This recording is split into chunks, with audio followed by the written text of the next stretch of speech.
Greetings, greetings. I hope you're doing great. Wherever you are, whenever you are watching this video, coming to you live from Michigan. I am by a Love's truck stop, just chilling. Decided I'll drop in and do a quick live stream. I know YouTube sometimes takes a minute or two to get the notifications out there. Um, Let me know if you can hear me whenever you hop into this chat. If you are watching this video on the replay, please click that subscribe button if you are new. Drop a like on a video. You know, those interaction and stuff helps out the YouTube algorithm and stuff like that. I want to say something, man. Hey, Henry, what's up? I want to say something, People got a lot of time on their hands. People got a lot of time on their hands, and YouTube, the internet is undefeated. I did a video recently about GP Transco. I pointed out a lot of things that I found out in the video about the company. Trying to help someone with their research, stuff like that. And someone who worked with the company found one thing that I said about 48 states that he think was wrong. Say that the company doesn't go 48 states. And he also said that it was something else. But I mean, you can be respectful about it by saying, hey, you missed this. No, people got a lot of time on their hands. Oh, you don't know what you're talking about. Stop spreading false information. So wrong, bad. And I'm like, so if you watch the video and you work with a company and you can provide some value, be respectful about it, because, honestly, I'm not going to entertain it or try to feed into it. But I was just there reading the comments and I'm like, so you watch all the video and you found that, so what about everything else in the video? You know what I mean? But people got a lot of time and the internet is undefeated. And what I noticed is if I allow some of these small negative comments to overpower the more positive comments, it's gonna make the way that I do my content, it's gonna affect the way how I do my content, and I do not want that to happen. So thank you all for joining me. If you're new, subscribe, welcome to the family. If you're a frequent viewer of this channel, I cannot thank you enough. Shout out to Hector in the chat. Shout out to Henry in the chat. Let me see if I can drop the link. I usually like to drop a link to the live stream in the chat. If you want to hop on, ask a question, feel free. If not, type 1 in the chat to let me know if you can hear me properly. And if there's no problem with the audio, type 1. If there's a problem, type 2. I try to figure out what it is. Yeah, man, Hector says, always best to ignore the haters. Yeah, I mean, the other day I did a video because someone had told me that they heard that Hirschbach might be merging with Swift and some other companies. So I did a video with a question mark. I said, is Hirschbach going to be merging with Swift? This person from Hirschbach came under the video. Hold on, I see Chris trying to join us. Hey, Chris, can you hear me? I can. Oh, yeah, I was just talking about how negative some people can be sometimes. The other day I did a video that said, it's a big question mark. I don't know if people can read, but the internet is undefeated, man. So I said, is Hirschbach merging with Swift? Question mark. And I did a video, said, I heard some stuff. If anyone that work with the company, comment in the comment section and let me know if you hear anything. Just asking a question. This lady comment under the video. False information. This is clickbait. Stop spreading false information. We're not merging with Swift. Just like me now. I'm like, you know what? I'm not going to pay any attention to her yet. Couple minutes or about an hour later, she messaged again. Oh, this is what happened. Hirschbach has a new CEO, and the CEO used to work for Swift. Well, that might be why some drivers are probably, miscommunication somewhere, or probably thinking, hey, Right. Hirschbach might be merging with Swift. Did you hear of this new CEO?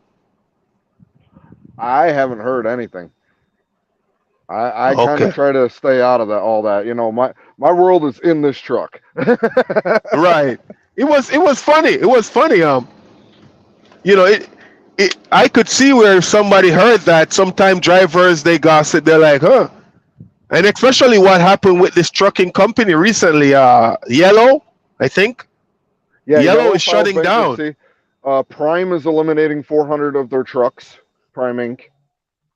Prime Inc., my favorite, one of my, well, not my favorite. I think Hirschbach is my favorite. Well, they used to be. But I hear that Prime Inc. is downsizing, right? Yeah, they're eliminating 400 trucks. That has been confirmed. Man, do you know why? Have you heard anything? Just the current environment, they don't need that many trucks on the road. What do you think about these self-driving trucks? And I want everyone in the chat to drop a comment. Do you think that electronic self-driving trucks are here to threaten truck driver job in, let's say, the next 10, 15 years? Do you think it will affect the industry? Comment in the chat. What do you think, Chris? No. The, I have assisted driving truck, and it's stupid. Stopping when it shouldn't be. Following the tire marks out of a lane. Like, they eventually will get to that point to where they are smart enough to know the difference. But as of right now, you still need a person behind the wheel. Construction zones Right. are infamous. It throws these trucks off. They have no clue what to do in a construction zone. They'll drive right over the cones and over people. Yeah. Well, what if someone can actually operate it like a video game? Because this is what I saw this video recently where someone can really be operating this truck like from a remote controller. So let's say they are seeing what the drivers normally see inside the truck. If they have the technology, and I mean with artificial intelligence, AI, being used in so many departments lately, I think eventually we'll get to a point where these trucks will be produced in mass production. I think there are a few companies that already have electronic trucks out here, like EV trucks. Well, here's the thing: is that the trucks are, like I said, there's still a lot that needs to be perfected in them. They still don't. They're not capable of making those decisions. But like you were just saying, drone trucks, you still need somebody, a person, to operate them. So it's My thing is, still if you have an EV semi truck, let's say you have an EV semi truck, what's the range that these trucks can run? Let's say if you want this to go state to state, cross country, what I happens? don't see Because that sometimes you pull happening. up. I don't see that happening. Not unless they figure out how to make solar about, I'd say, 1,000% more efficient to provide more energy. Mhm. Um, they'll So like a definitely be hybrid, used like a for, hybrid. Do you think well, like the a EV hybrid? ones, the hybrids will those can happen because those will still utilize the diesel. Um, but as far as like the electronic trucks that are all electric, those will take over your local markets. I can see that happening. My problem is, Your day cabs will be a big eliminated, problem. and A big uh, problem that I think is people who drive like a Tesla, right? They have to right, join lines to get their EV charge. So if that's the case when it becomes truck, it could get a little bit tricky where if you need to charge your truck, because we're going at a truck stop, which you're what just fueling up, taking 10, 15 minutes. How long are you going to take to charge a semi? I mean, there's so much that needs to be ironed out where it should take some time. exactly? That's something that is definitely not going to happen overnight. That we'll see that coming for at least 5 to 10 years ahead before it actually happens. For Possibly the simple more. fact Possibly more. for the simple fact is like you said, you have to build that network out. electric cars have been coming for the past 15 years. They've been slowly building those networks out. Um, like so those the superchargers and all those other chargers, they've been slowly building that network for the past 15 years. So it's not something that's happened overnight where these people are like, "Hey, we're all going electric." California's been pushing it for the past 20 years to go electric. Hmm. So they've I been know. And go building ahead. that network long before Hmm. their laws come into place to say, okay, now we're going to start switching. You have to have the capabilities to support what you're trying to push. And semi trucks, it'll never get to that point within, I would say, at least 10 to 15 years, for the simple fact that a semi truck's batteries, you're going to need more power and a A longer lot charge more. time A lot more. A lot more. and And a you're gonna longer have a charge lot time. more. You're gonna have to have charging points. Um, like these trucks, man. Just imagine seeing these. I saw one EV video with an EV semi truck shut down somewhere completely on an interstate. Could you imagine the lawsuits that some of these companies will be looking at? Because even Tesla, when they were testing out their self-driving, the ability for their cars to do self-drive, they had issues and accidents and that learning curve. I mean, it's gotten to a stage now where I haven't heard that much um, accidents or anything like that. They're So, they're still occurring, but they're not as mainstream news now because it's less often. and there's still a lot of. I was watching some videos. I don't know if you ever heard about Rivian. It's another EV company. Yeah. They are having a lot of software issues. A lot and of software issues. and and that's the problem is you're trying to get a computer to think like a human, and unfortunately a computer will never think like a human. You could program it all you want, and they're actually talking about like all this AI stuff that's going on, Uh um huh.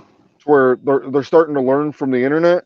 They've now noticed what they're basically calling the AI inbreeding, because Hmm. all these people are posting all these images and all this other stuff that's made by AI. It's now corrupting the AI databases, and basically it's causing issues with the AI again. So you I can see. only teach. Hector said they're building mega solar panels out in the deserts in Arizona, Texas, and Nevada. Correct, but Wow. even then you could still only get so much power from it, because solar panels still can only convert so much energy, regardless of how, you know they're only so efficient. You have to build massive farms to be able to withstand what a normal city needs, let alone you're now talking adding in all the electric vehicles, all these other additional draws on that system. Hmm. It's a lot of power. It's a lot of power. It That's is. gonna be because even let's just talking about smaller vehicles, and these trucks are gonna be hell of expensive too. Because look at the Teslas, the Rivians, the even the Fords and the GM and all of those companies that are now adopting EV.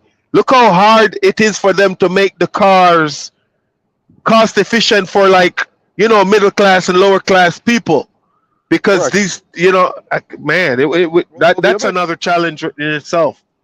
the other thing is too is now you've got countries that are passing laws on the strip mining to get the lithium for these cars, which that's what a lot of people don't take into consideration when they say, "Oh, it's better for the environment." Yes, the emissions are better for the environment for the immediate area they're in. However, they're destroying other parts of the planet strip mining for the lithium and the emissions, because they're running diesel vehicles to strip mine for the lithium. Uh, There's only so much lithium on the planet. You do can the batteries use lithium? correct. Most of Right, them are lithium based. most of them are lithium based batteries. So it's like, damn if you do on one hand and damn if you do on the other. Exactly. Which, in my opinion, that's why I feel hybrids are the best option. I don't think all electric is the best option, and I don't think relying on fossil fuels is the best option. So Now, what do for you me, go ahead, finish. hybrid would be the best option because it's going to lower emissions, Hmm. It makes it more efficient so that you're not using as much fuel. Um, like my dad had a Toyota. Um, Hmm. what are the hybrids? The Prius, and The Prius, yep. he could drive from Buffalo to New Orleans on a single tank of gas. Right.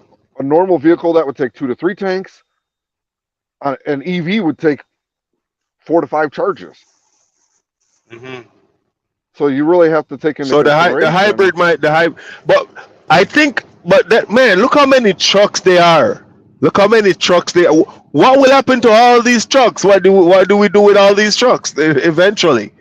That's A another lot of thing them will too. I be mean, recycled and retrofitted. my I goodness. think I think retrofitting vehicles for hybrid would work beautifully. What are your thoughts on using AI, artificial intelligence, for mega operation in terms of trucking? Do you think we are at a stage where we are ready for that yet? Oh, Or absolutely AI not. is still, or you think AI is still in that blooming phase? To be honest, I think we'll get quantum computing before we get AI figured out completely. And to be honest, I think quantum computing is what's going to change AI. The way we Got currently it. have our computers set up, our computers are not capable of Could you actually. explain? I want you to dumb it down for somebody who doesn't know. What is quantum computing? Okay, so quantum computing is a different methodology. Like, okay, so regular computing, you have an on off circuit. Everything within the computer is on or off. Quantum computing, there are multiple different states of matter. So you could have um, everywhere from in between from on to off. You could have on, you could have off, you could have on and off at the same time. And you could have every variant there in between with it. Quantum computing allows for like our basic mathematic calculations. A quantum computer can figure out. I think it's little over 1 billion calculations per second, where our computers right now are still in the millions range. Um, it, quantum computing involves allows us to store data in almost like a crystalline structure. It's not, right now we store data as ones and zeros, on or off. That's it. That's all you can possibly have. And we store it in what's called a bit. It's a group of 8 of on or off. And in Got it. quantum computing, they can actually store data as a um, so to speak, an image burned within a different Oh, okay. material. And that image represents different things. And by so basically, for I guess the hardest way to explain quantum computing is the fact that it relies on more materials and the different states of matter than it does electronic. Uh, It's no so, longer just electrical. so the long and short of it is, it's going to be a heck of a long time before Yeah, anything like that is being done on a larger scale. yeah. I mean, they've made leaps and bounds with AI, but the problem is like I said, now they are finding problems with AI inbreeding to where, like, okay, so a lot of the AI models are trained with, they crawl through social media, they crawl through our normal media venues, they crawl through our open source venues like GitHub and stuff like that. So that's how Mhm. these systems are quote unquote learning. They are Talking basically about, a giant compilation of what people have done. And now that uh-huh. there's a lot of these AI images and AI programs and all these other things that people have used AI to do, now that that's Mhm. becoming a more mainstream thing, it's actually corrupting what AI can do because now it's technically teaching itself, and I hate to put it in this perspective, but what happens when you limit the gene pool to a small group of people? And that inbreeding starts happening. You start noticing deformities. You start noticing things not exactly being kosher in the way that they're supposed to be. You start noticing medical issues. This is all happening with AI now. They're Hmm. noticing that it's starting to corrupt the database. They're not as it's not as efficient now. You're getting fragmented stuff that you shouldn't have been getting before. It's in order for AI to keep learning, they have to keep feeding it stuff that humans are doing. Which is why a lot of people were getting scared about AI actually taking over down the road, and you have like robots and stuff trying to kill humans and all kind of stuff. I was watching this program the other day, but to stick from I don't want to use the word pivot. I watch this podcast, the Pivot, a lot. But to pivot from that, let's get back to trucking. What's new over there at Hirschbach? Any new developments? Not much that I personally know of. Like I said, my world is pretty much inside this truck. Uh, Okay. I hardly communicate with anybody from Hirschbach right now. Once in a while, another driver. I'm still in the Facebook social groups, kind of ask them for advice on some stuff. Like I said, I was looking at options to do shore power in the truck and stuff like that. But Okay. it's So you were down in Dubuque the other day. Was it East Dubuque at the terminal? correct. Are they doing anything new down there? Not really. Since they moved the school out, they have opened up that whole area for trailers and trucks to park. Okay. Um, And that makes sense too because there's never space for you to park your trailer down there There when they still had the isn't. school. Even So, with them opening that, there still isn't. There's so many of them that are red tagged that need to be fixed. They're uh working as huh. hard as they can to get them in and out, but it's still, unfortunately, when you got a fleet as large as Hirschbach's, crap happens. Are you guys getting that? Are you guys getting the crazy heat over there on the east side? Because I talked to someone in Uh, New York and they're like, it's like one of the hottest summers ever.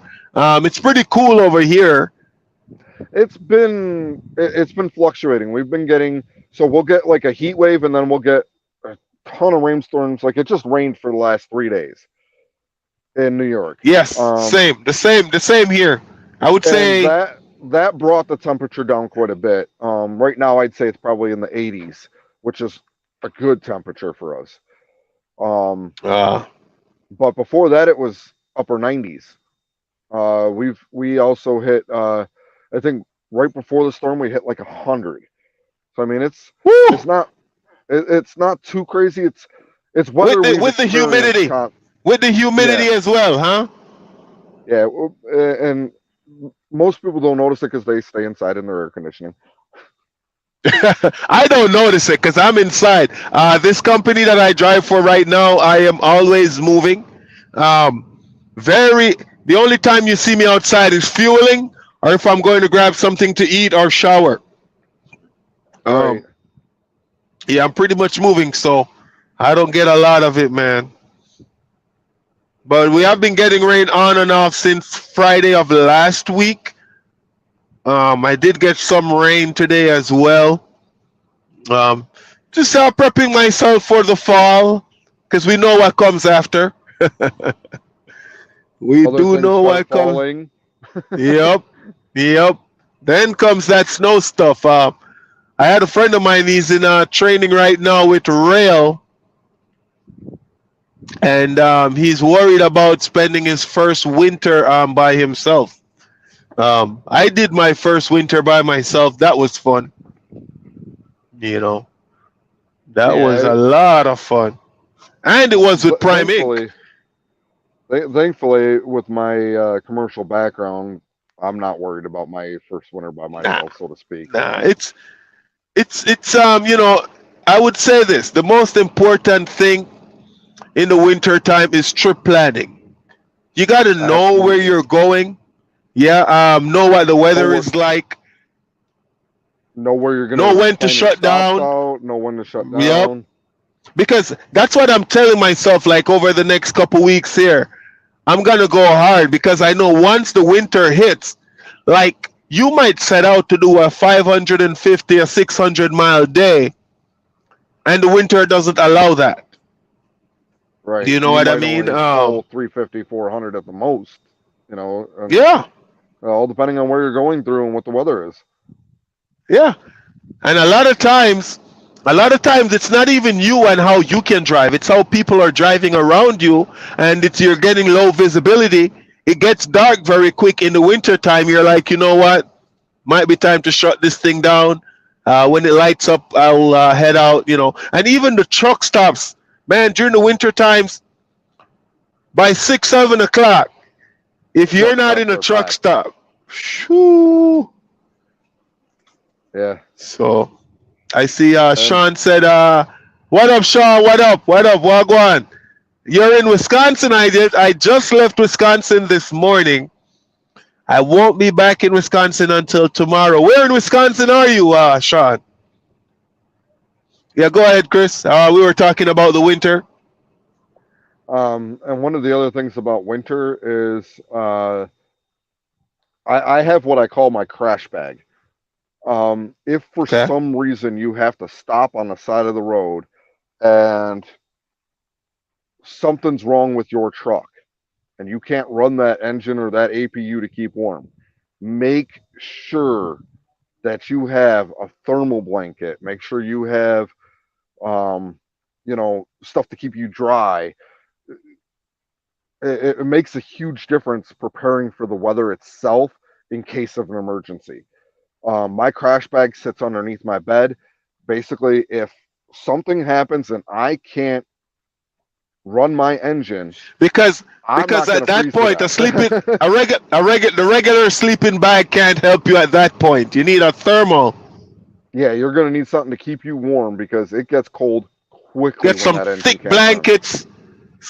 blankets, and so the big green thick sweater. Use whatever you can. Right.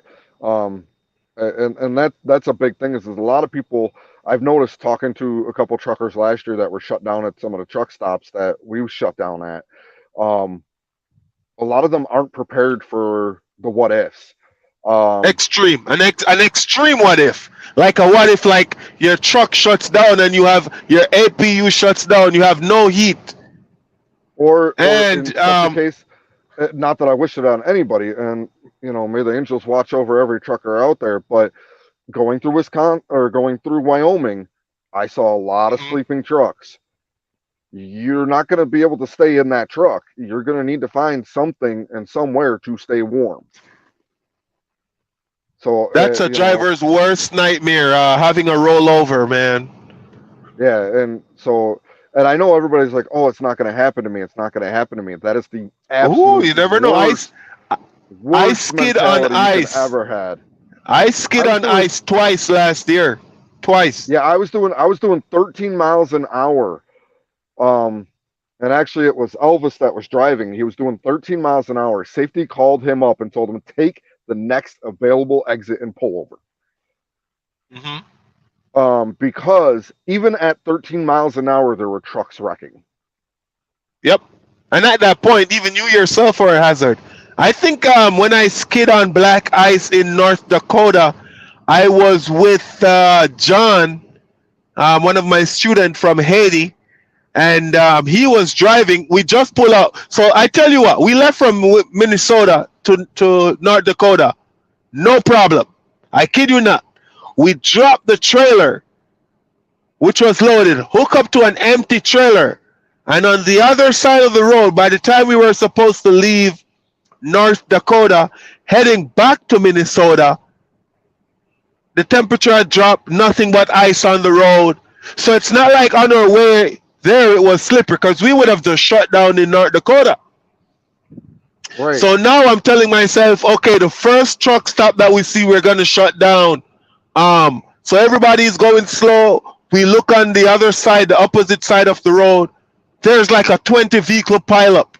Cars sliding underneath trucks, just slamming, ramming into each other. Um, I'm like, oh my gosh, like we were just over on that side like 20 An minutes hour ago. ago. Right. Yeah, 20, 30 minutes ago. So Nature is we were very crawling. unforgiving. Yeah, we were crawling, and I don't know, like a thick layer of black ice got John first. He skid. I said, okay, stop, pull over. I take over as the trainer.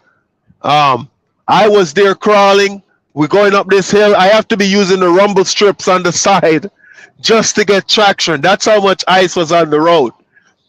Yeah, and Um, Trying to get to the loves, and we skid. I had to like use my skill to not have a rollover, man. yeah, and it's definitely something that you have to pay 100% attention to your surroundings. Don't let, I know like me personally, I could be talking to my wife or whatever. As soon as I notice there's inclement weather, I hang up. I Yep, tell her, hey, listen, I'll call you yep. back. I got some hairy I stuff gotta going on focus here. here. Absolutely, absolutely, and absolutely. Now it's is not the time for my focus to be like divided. right. I need my undivided attention on the road because my reaction time, I need everything for my reaction time if I need to do something like quickly. Right. And I know a lot of people joke about it. And there's a big meme out there that says, here, let me turn down my radio so I can see better. They don't realize that that is actually It a true thing. You are seeing better is. because you are paying more attention to what you're doing rather than It having that is. It little is. bug in your ear with the music. Turn down the radio. Go ahead and focus on what you're doing because with the radio down, you're also going to hear if there's tires squealing behind you or next to you or your focus is going to be more on that road, so therefore you are going to see better. Also, also subconsciously with the silence, you're gonna look left and right a lot more than you would just listening to music, just like going down the road. You Exactly. know what I mean? Exactly. So people don't think about that. Yeah, and it's definitely a different perspective to take on things sometimes. It just a step take a step back.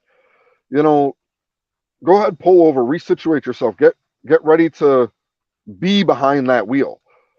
For some people, Hmm. they just and that's the other thing too. Your pre-trips, you definitely got to do pre-trips, especially in the winter. Too many times I see, oh, I don't want to get out of the truck because it's too cold, and a lot more stuff happens because of that. Hmm. You know, I watched a guy freaking have a blowout in the parking lot because he didn't do his pre-trip on his tire. So Yep. just because the weather's cold, make sure you have the appropriate gear to go out into that cold weather. Do your pre-trips. I know it's super easy to say, oh, I'm not going to do that today. It's too cold.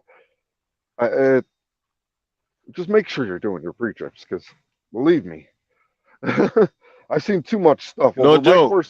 over the course of my driving experience. Like, yes, I have a year into trucking now, but before that, I had 7 years of driving commercially. Most people don't come into trucking with that kind of experience, so they let bad habits form. And I've Yeah. seen enough And bad happen to even with the a lot of times the more experienced drivers they're the pick up ones that bad are the worst. habits. Right, they're the Yep. ones that are the worst. The students, yes, they don't have the experience to deal with certain situations. So Hmm. I like to say the best drivers are the slightly seasoned drivers, the students that have just enough experience in to know how to deal with most situations, and they're still new enough to the game to do their pre-chips, still pay attention to stuff because they're hyper vigilant. I think I that agree. those slightly seasoned veterans are the ones that are probably the safest on the road. Um, and then your veterans that have been out there quite some time, they're like, hey, it hasn't happened to me in 15, 20 years. It's not going to happen to me. So Hmm. they start allowing bad habits to form. Hmm. I tell people too another thing, and I always talk about the subconscious of the mind because a lot of thing with trucking is just mental. You're driving through the summer and the fall. You're going through your regular stomping grounds, right?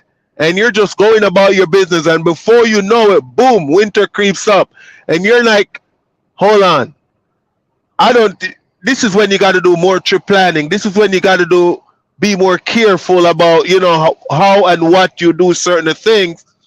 And if you don't Right. catch yourself, then you can get wind up pretty fast. Which that's exactly why my policy is my trip planning and everything that I do. I maintain exactly how I do it in the worst possible situations. So when I'm saying wintertime planning, I still plan my summer runs as if it's a winter run, and it happened Uh to huh. be a good thing because when I drove through Ohio and there was two tornadoes, Uh huh. because of my planning of in case of weather, I was able to make sure I made it through that area safely without getting caught in either one of them. Um, A simple thing like just having enough food in your truck. You know how important exactly. that is in the winter time, food and water.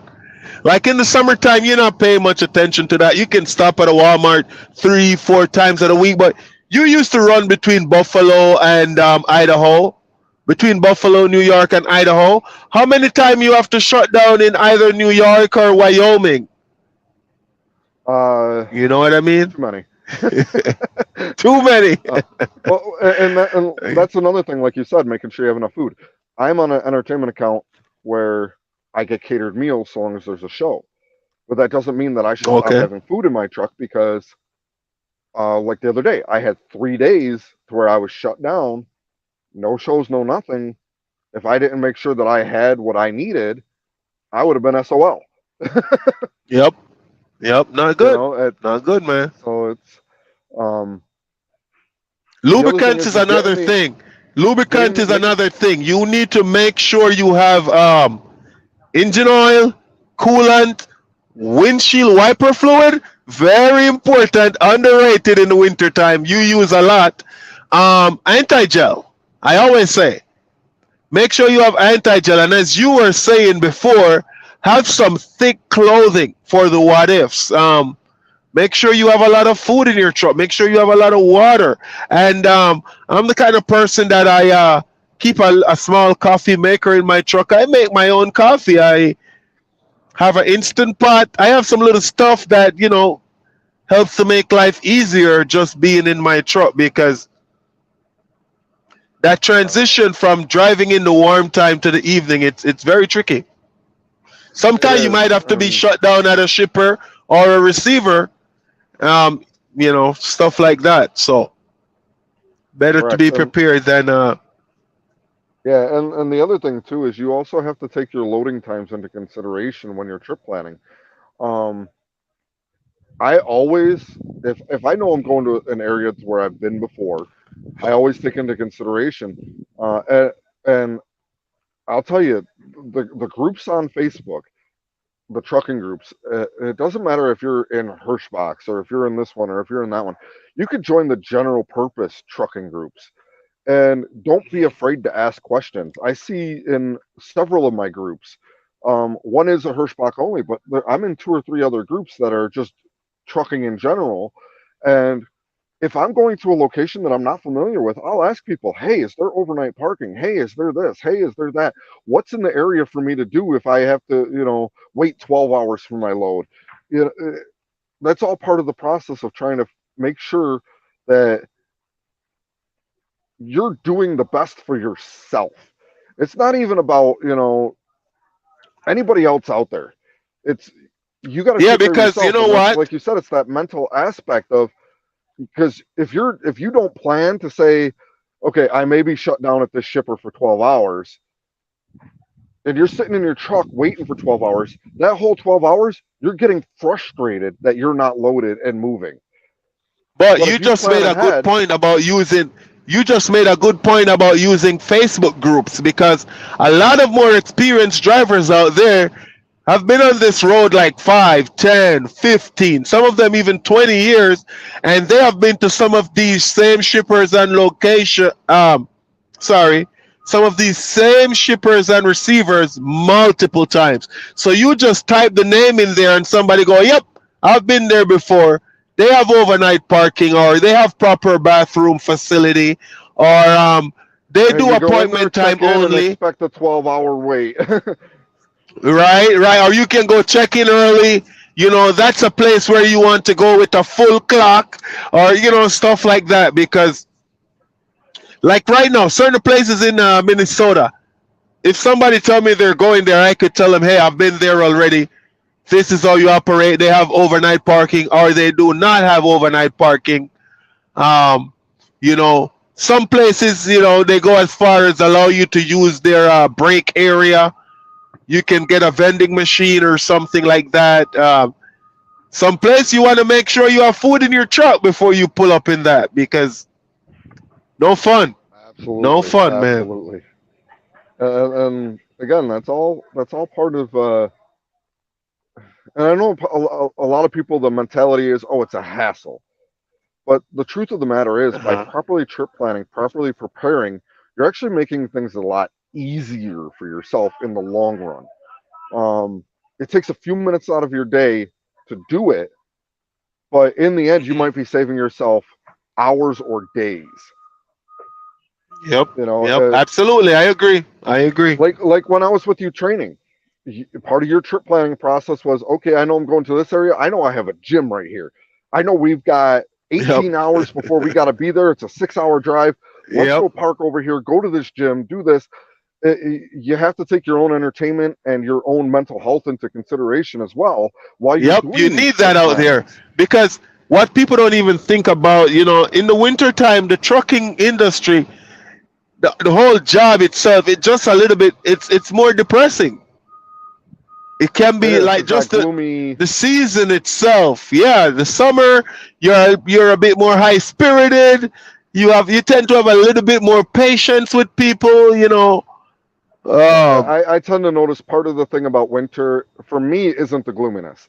You know me, I'm a pretty upbeat guy, happy-go-lucky. But one of the things that yep, does get on yep, my mind is as I'm driving down the road and I'm seeing all these trucks lying on their sides, or in the ditches, or even the four wheelers on on the side of the road or whatever. That for me is that's gotta suck. And a lot that of kind of times, weighs a on lot of my time, the mind. first thing, a lot of time, the first thing I say to myself is, "Man, I hope that driver is okay, or I hope no one was hurt that was involved." Because Exactly. yeah, the And winter time you see some stuff, man. yeah, so going through Wyoming, one of the things that I would see a lot are trucks that are doing 80 miles an hour during the winter.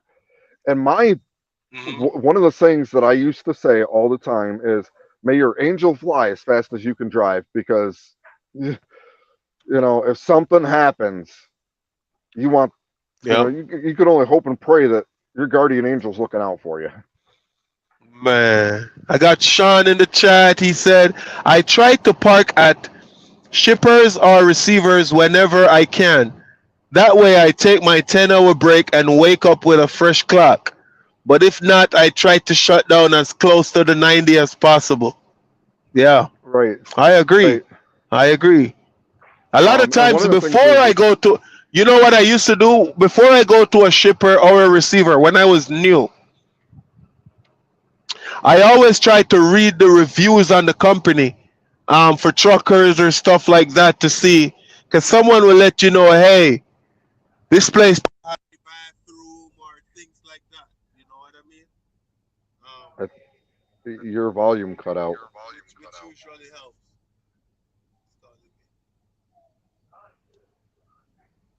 Was it your headset that cut out? Oh, There you go. yeah. Sorry about that. It's all good. I gotta go. But yeah, and that's part of the pre-trip process is to look to find out what type of situation you possibly may be facing. And then the other thing, the flip side of that coin is also, don't be afraid to park in unconventional places. If there's a rest area in Indiana that's never used, don't be afraid to park there for your 10 hour if you need to. That's part of Yep. making sure you have what you need in your truck. And because One there's been night, plenty of one times night I I was use in rest areas. yeah, one night I was in Santa Barbara, California, and my car. I think I had like I did not. I was trying to find a rest area near me, truck stop near me, but everything was so small. and there was this big open lot area on the side of the road. I'm like, okay, this is gonna be it for the night. Shut my doors, and I'm going to sleep. I woke up at about, because it was pretty early. I think it was about 7 or something like that. So I got up at about 5 a.m. And when I looked, there were like 6 or 7 more trucks around me. I'm Yeah, like, they have. everybody decided to park. Yep, it might be Yeah, a there's. spot where people park sometimes. Yeah, well, There was so another mentioning time.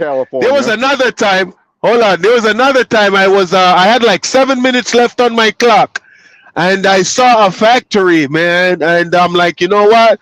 I'm gonna back in next to one of their trucks, like I'm there to pick up a load or something. Nobody will know. And when my 10-hour clock came back, I'm out of there. Yeah, mentioning California, we would do a lot of the loads down towards Riverside, San Diego area, and one of the places that we would Yeah. go down there is it was like a Maricold or something. And if you went like I think it was the equivalency of 2 city blocks, 2.5 city blocks away from there was this little Mexican restaurant with a dirt lot behind it because they had just tore that building down, and they just left it as a gravel and dirt lot. And Yep. I talked with the owner of the Mexican place, and I'm like, hey, I literally have this delivery right here. Are we allowed to park here? He's like, actually, yeah, that we owned that building and we tore it down to make room for truckers. So Hmm. spots that you don't think are spots sometimes may very well work out in your favor. Um, 'Cause- I did have this problem once. There was this Salvation Army in Mankato, Minnesota. yeah, Um, I usually park there and go to the Anytime Fitness, which was close by, because I know, being in the area all the time, that nobody uses that parking lot. And there was this one guy that came out and tried to make a fuss one time, and somebody told him, "Hey, it's okay. He could park here." Somebody who worked in there. So right, sometimes, as a truck driver too, there are some people who are looking out for our best interests. Sometimes I would say. correct. And if you're one of those drivers that likes to restock and park at Walmart and take your resets there, know Yeah. this: corporate Walmart does not have a policy on truck parking. It is all local. So if you have a store manager come out saying corporate says we can't have you guys parking here, that's BS. It is just the store that does not want you there. Um, I actually emailed corporate about that because when me and Elvis were driving a lot and we would go into um, Geneva, Illinois area, and even happened in Idaho. Um, Okay. they would have people come out and say, "Oh, you guys aren't allowed to park here." I turned around and showed that email from corporate to them, and I said, "It is your decision. If you want me to move, I will move. But understand this: I have it right here that corporate says it is your choice, not corporate's. So don't blame it on corporate. I understand, if whatever, Exactly. but everywhere I would park, I would always park the farthest possible location I could away from the store. So it was literally nobody would park there anyway, type of situation, unless they were completely packed. And if they're completely packed, I don't want to be there anyway. you know? Yeah. You know what I hate, when you find a nice little parking spot and one or two truckers decide to park there, and you wake up in the morning and somebody leave a whole bag of garbage like on the ground. Like, Oh man, that is my are you pet peeve. kidding me? That is Are my you pet peeve. kidding me? Come on, man. You mean to tell me you can't wait until you get garbage? Sometimes it's even filth. Where was I think we stopped at a supermarket once in a truck. This place had truck parking for truckers, so that truckers can go in and shop, and a lot of places don't have that. Um, Right. and you could see actually like filth in a bag on the ground. Like, man, I don't know what happened here, but well, I kind of know what happened here. But I mean, you mean to tell me that you couldn't take that to a It kills me rest when the garbage area can and use is a garbage? it kills me when the garbage can's right at the back of their truck. like big giant freaking dumpster and they throw it on the ground. I've seen that happen too. It's like that is one of my pet peeves. I can't stand that. And for me, it's Yeah, and always it makes been it harder keep. for us. For me, my policy's always been keep your kitchen how you want to find it. And the way I see it is, it's the same thing with like the truck stops and stuff like that. If I'm gonna leave a mess at a truck stop, how am I gonna expect them to want to continue to operate and allow me to park there? Which is why, like, I'll tell you right now, that's why a lot of like the TAs and stuff like that are going to paid parking because now they're paying somebody to clean that freaking lot. Clean the Whereas parking before it used lot. to be free parking, now they're doing paid parking because of that. And I've actually talked to a couple of the different TAs that like their half their lot used to be free parking and now it's all reserve parking to where you have Mhm. to pay for it. And they said that's exactly why they're doing it. It's because they now have to pay people to, you know, every shift to go out and clean that parking lot because they're disgusting. Man, they Oh, that make was it from harder Sharon for Lynn. us, man. No wonder why there is so many bad stigmas about us and people don't want truckers to park where they even have space for And truck the sad part drivers is it's because just a small handful out of the gross majority. It's only a small yep, handful. I agree. I agree, man. I don't disagree. So, but looks like they're getting ready to Any, load me up here, so I am going to have to peace out. yeah, peace out. Thank you, my bro, for stopping in. I'm go ahead and finish up this live stream, man. You take care out there, brother. You too. Have a good one, man. All right, stay safe. You too. Peace. That was the legendary Chris. Man, I tell you, so many pet peeves in trucking. You know, can you imagine? People allow you to park on their property, or they provide space for people to park, and there's a garbage can like a few feet away, and you can't go to the garbage can with your garbage. You wake up in the morning, you leave, you see people throw garbage and all kind of stuff out. Crazy, man. It is wild. Just want to say shout out to all the family out there in YouTube land. It is almost an hour, so I'm not gonna keep you guys too long. I want to say thank you, Chris, for chatting with me. Couldn't have done it without you. If you're new to the channel, click that subscribe button. Drop a like. Drop a like on the video. It helps the algorithm on YouTube. And yeah, I'm gonna get some sleep. Shut down. Do my 10-hour break. I get up in the morning and I have a load that is heading to Wisconsin.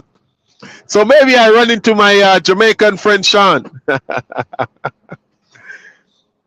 Maybe, maybe, bro. But hey, y'all stay safe out there. Let me see. Hold on. Got a comment here. Been driving all day, 690 miles. 690 miles? Whoa. I did, let me see. I think I did close to 600 miles. And I started driving at about 5 a.m. Central Time. So I've been driving all day too, bro. I am done. I found a Love's up here and a lot of parking space, which I can't believe because sometimes the Love's truck stops are the ones that are the first one to full up. A lot of truckers like to use the Love's compared to a TA or a pilot. Um, but yeah, it pretty much is a wrap for me. But hey, thank you, Sean. Thank you, Hector, Henry. You know, the usual gang that's always checking in. I know Ramen always checks in on the channel too. Can't thank you guys too much. Probably dropping some videos next weekend. I've been doing a lot of research for companies that are hiring not only CDL but also experienced drivers, not just CDL school. So might have a video that I'm working on for you guys next week. So hey, stay safe out there. As I always say, I hope you're doing great. Wherever you are, whenever you are watching this video, Stay safe. See you soon. Peace.